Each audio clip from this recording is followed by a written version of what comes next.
Hello students, welcome to my channel easy learning accounts. आज के इस वीडियो में हम न्यू चैप्टर शुरू करेंगे, फाइनेंशियल स्टेटमेंट एनालिसिस, जो कि हमारे पार्ट बी पोर्शन का सेकंड चैप्टर है। पूरा थ्योरेटिकल चैप्टर है और कहीं ना कहीं इस चैप्टर से हमारे आगे के चैप्टर 3, 4 और 5 जुड़ जाएंगे। तो सबसे पहले we have to know what is the actual meaning of financial statement analysis.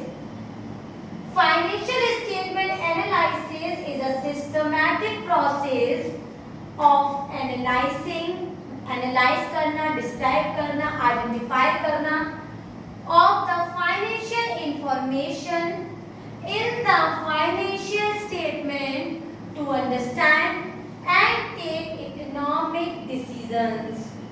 ये देखना कि हमारी कंपनी प्रॉफिट में है, लॉस में है, या कंपनी में किस किस तरीके से हम कंपैरेटिव स्टेटमेंट बनाएं या कॉमन साइज स्टेटमेंट बनाएं, क्या इनफ्लो है, क्या कैश का आउटफ्लो है, रेशियोज का analysing, these all are included in order to take the decisions in the organisation या फिर company. This is known as financial statement analysis. मतलब सारी चीजों का, सारी एक्टिविटीज का एनालाइज करना, इंटरप्रेट करने के लिए कि हम इजीली डिसीजन ले सकें और जान सकें कि हमारी कंपनी बेटा किस पोजीशन में है। इस एनालाइसिस प्रोसेस को कहते हैं financial statement analysis, right. Second point है हमारा व्हाट आर द टूल्स या फिर techniques of financial statement analysis. तो there are 4 tools techniques of financial statement analysis. तो नंबर 1 है बेटा कंपैरेटिव स्टेटमेंट, दूसरा है बेटा हमारा common size statement, the third one is ratio analysis and the fourth one is cash flow statement. पहला point comparative statement, नाम से ही लग रहा होगा कि जहां पर कंपैरिजन हो रहा है बिटवीन 2 और मोर देन 2 years, तो the statement will show the comparison of 2 or more years of the components of financial statement. तो कौन कौन से कंपोनेंट्स होते हैं फाइनेंशियल स्टेटमेंट के बेटा? Balance sheet and statement of P&L। तो बैलेंस शीट का या स्टेटमेंट ऑफ P&L का 2 या 2 से ज्यादा ईयर्स का कंपैरिजन करना, कंपैरेटिव स्टडी करना comes under the comparative statement of financial statement analysis. The next is common size statement. It is a statement where individual items of the financial statement of 2 or more years are placed and then converted into percentage taking a common base. Common size statement जब हम prepare करना सीखेंगे तो बेटा वहां पर हम क्या करते हैं, किसी एक कॉमन पॉइंट को बेस ले लेते हैं। For example statement of P&L account में हमने बेस ले लिया रेवेन्यू फ्रॉम ऑपरेशन को, और बैलेंस शीट में हम बेस ले लेते हैं टोटल एसेट्स और टोटल लायबिलिटीज को, और उसके बेस से हम परसेंटेज निकाल लेते हैं of the given years.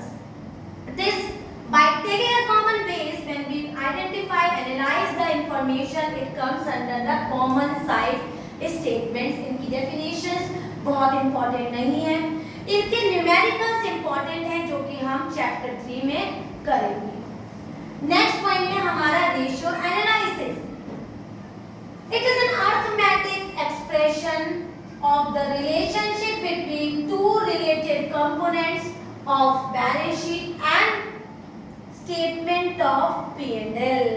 Statement of P&L या बैलेंस शीट उनके कंपोनेंट्स को रिलेट करना, एनालाइज करना या उनको arithmetical express करना। For example, if I can say what is the current ratio, so I can explain it as if the current assets are divided by current liabilities, the ratio comes is known as current ratio.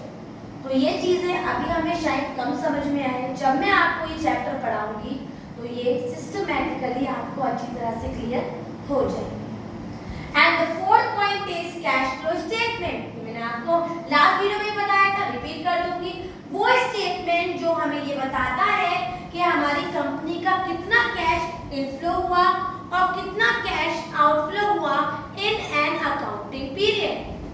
This is known as cash flow statement. तो हमारे financial statement analysis के 4 tools होते हैं या 4 techniques होती हैं। पहली common size statement, दूसरा कंपैरेटिव स्टेटमेंट, तीसरा रेशियो एनालिसिस और फोर्थ होता है हमारा कैश फ्लो स्टेटमेंट। अब इसमें कुछ और भी थ्योरीज हैं, जैसे what are the different types of analysis. तो they are next point types of financial statement analysis. तो बेटा फाइनेंशियल स्टेटमेंट एनालिसिस के 4 पार्ट्स होते हैं या फिर 4 कैटेगरीज होती है।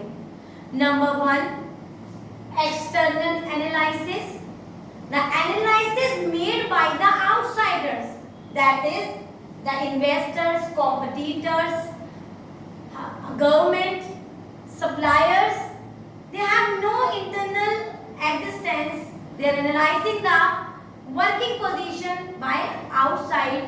Such type of analyzing is known as external analysis, whereas internal analysis, go analysis to done by the management, internal management, the management of the company. The analysis made by the management is known as internal analysis. This is the second type of analysis. Third is horizontal analysis, इसका दूसरा नाम होता है बेटा dynamic analysis. ये वो analyse होता है the analysis made for number of years, not for a single year. When we are analysing the data, analysing the financial information for the number of years, such type of data या such type of analyzing is known as horizontal analysis and that is dynamic analysis.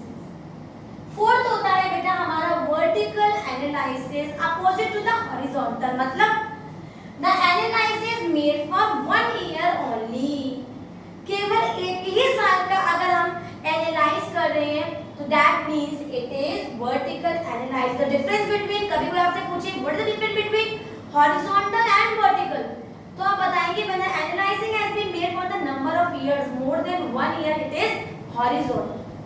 When the analyzing of the financial statement has been done for 1 year only, then it is vertical analysis या फिर static analysis, static analysis। तो comparison मैंने आपको लिखे हुए हैं intra firm comparison and inter firm comparison। They are not a type of analysis but other से हमने point अलग से लिखा है ताकि आपको अगर one word में आपको दिखे inter firm या intra firm तो आपको मालूम होना चाहिए इंट्रा फर्म एनालिसिस या फिर intra firm comparison has been made when the organisation और in a company the analysing या comparison has been made within the company only. अगर एक कंपनी के अंदर का जो वर्किंग हो रहा है उसी का ही आपस में कंपैरिजन हो रहा है विद इन द कंपनी, तो that is known as intra firm comparison. The comparison within the firm, firm के अंदर का कंपैरिजन, और inter firm comparison the comparison of the one firm with the another firm, another firm with the another firm. जब एक firm का दूसरी firm से comparison होता है दैट इज इंटर फर्म, और फर्म के अंदर ही अंदर का कंपैरिजन है that is intra firm comparison. इस चैप्टर में हमने आज पढ़ा what is the meaning of financial statement analysis, what are the 4 tools of financial statement analysis, what are the different types of financial statement analysis। अब इसमें जो remaining topics बचे हैं बेटा वो है हमारे objectives of financial statement analysis and limitations of financial statement analysis. तो आपको क्या करना है, जो मेरी लास्ट वीडियो थी वीडियो नंबर 101, उसमें जो मैंने फर्स्ट चैप्टर की लिमिटेशंस आपको बताए थे और फाइनेंशियल स्टेटमेंट के जो मैंने आपको ऑब्जेक्टिव्स बताए थे 4 और 4 ही लिमिटेशन बताई थी, वही सेम आंसर उठाएंगे लिख देंगे। क्लियर? अगर कोई आपसे पूछे parties involve in the financial statement analysis, तो वही लिखेंगे जो मैंने कल आपको बताई थी, internal parties and external. Internal में आ जाते हैं हमारे managers, employees, workers, all the management team. External में आ जाते हैं हमारे सारे suppliers, investors, competitors, government, financial institutions, etcetera etcetera. तो by this we have completed our second chapter also, and next we will start with the ratio analysis chapter 3. अगर आपको आज के सारे पॉइंट्स अच्छी तरह से क्लियर हो गए हों और आपको समझ में आ गए हों, तो मेरी वीडियो को लाइक करें, शेयर करें और मेरे चैनल को सब्सक्राइब जरूर करें। Thank you.